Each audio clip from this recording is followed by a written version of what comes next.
Hello दोस्तों, और आप लोग कैसे? आई थिंक आप लोग अच्छे होंगे।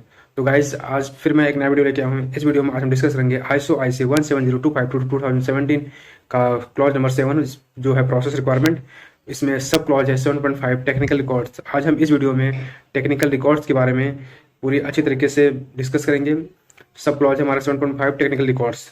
तो गाइज, और चलते हैं अपने वीडियो पे चलने से पहले आपसे रिक्वेस्ट है, प्लीज़ आप मेरे चैनल को सब्सक्राइब कीजिए।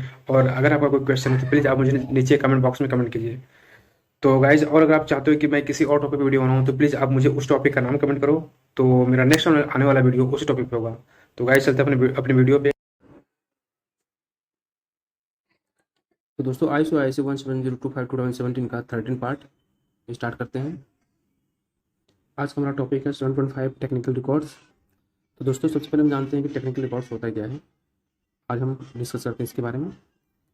टेक्निकल रिकॉर्ड्स का मीनिंग होता है ऑल रिकॉर्ड्स, टेस्ट और laboratory data,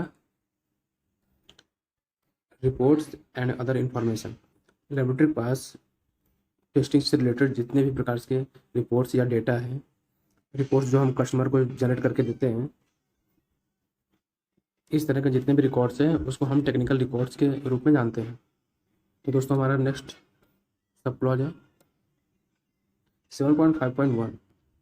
the laboratory shall ensure that technical records for each laboratory activity contain the result report and sufficient information to facilitate, if possible, identification of factors affecting the measurement result and its associated measurement uncertainty, and enable the reputation of the laboratory avoid activity under condition as close as possible to the original. The technical records shall include the data and the identity of personnel responsible for each laboratory activity for checking data and results. Original observations, data and calculations shall be recorded at the time they are made and shall be identifiable with the specific task. तो basically इस close में कहा गया है laboratory का जो भी activities होता है उससे रिलेटेड जो रिकॉर्ड्स होते हैं उसके अंदर क्या क्या कंटेंट होते हैं और वह रिकॉर्ड जो है कितना इनेबल है, कितना सक्षम है। The laboratory shall ensure, laboratory ensure करेगा that technical records for each laboratory activities contain the results. Laboratory की प्रत्येक एक्टिविटीज़ को करने के बाद जो जो टेक्निकल रिकॉर्ड्स मिलता है उस टेक्निकल रिकॉर्ड्स के अंदर क्या क्या होता है। द रिजल्ट्स का मतलब है जो टेस्टिंग करने के बाद जो हमें रिजल्ट्स मिलता है। एंड रिपोर्ट्स, टेस्टिंग, कैलिब्रेशन या फिर सैम्पलिंग करने के बाद जो हमारे रिपोर्ट्स आते हैं जो हम कस्टमर को प्रोवाइड कराते हैं। And sufficient information to facilitate, if possible, identification of factors affecting the measurement result and its associated measurement uncertainty। Laboratory के टेक्निकल रिकॉर्ड्स के अंदर उस तरह का सफिशिएंट इंफॉर्मेशन कंटेंट होता है जो कि फैसिलिटेट करता है, आसान बनाता है identification of the factors affecting the measurement results. आपके मेजरमेंट रिजल्ट्स को कौन कौन से फैक्टर अफेक्ट कर सकता है या फिर चेंज कर सकता है, उसके आइडेंटिफिकेशन को आसान बनाने के लिए लेबोरेटरी के पास सफिशिएंट इन्फॉर्मेशन होता है। इसके साथ ही its associated measurement uncertainty, measurement results के अंदर जो मेजरमेंट अनसर्टेनिटी एसोसिएटेड होता है उससे रिलेटेड इन्फॉर्मेशन भी लेबोरेटरी के टेक्निकल रिकॉर्ड्स में होता है और लेबोरेटरी यह इंश्योर करता है। And enable the repetition of the laboratories activities under condition as close as possible to the original. Laboratory जब भी कोई मेजरमेंट करता है वो मेजरमेंट के अंदर चाहे वो टेस्टिंग हो, चाहे वो कैलिब्रेशन हो, चाहे वो सैम्पलिंग हो, तो लेबोरेटरी यह इंश्योर करेगा कि वो सक्षम है उस टेस्ट को दोबारा रिपीट करने में under condition as close as possible to original. Laboratory यह भी इंश्योर करेगा कि वो जो रिपीटेशन होगा जितना पॉसिबल हो वो मेजरमेंट या वो टेस्ट उसी कंडीशन में हो जैसा कि फर्स्ट टाइम मतलब ओरिजिनल में हुआ था।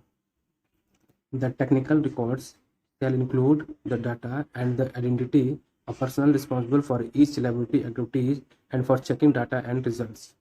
जो लैब के अंदर टेक्निकल रिकॉर्ड्स होगा उसके अंदर इंक्लूड होगा डेट, यानी किस डेट में उसको टेस्टिंग की गई है या सैम्पलिंग की गई है, and identity of personal responsible for each laboratory activities and for checking data and results.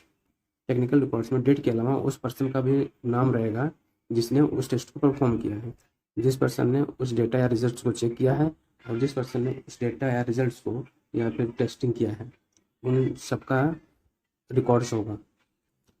Original observation data and calculations shall be recorded at the time they are made and shall be identifiable with the specific task.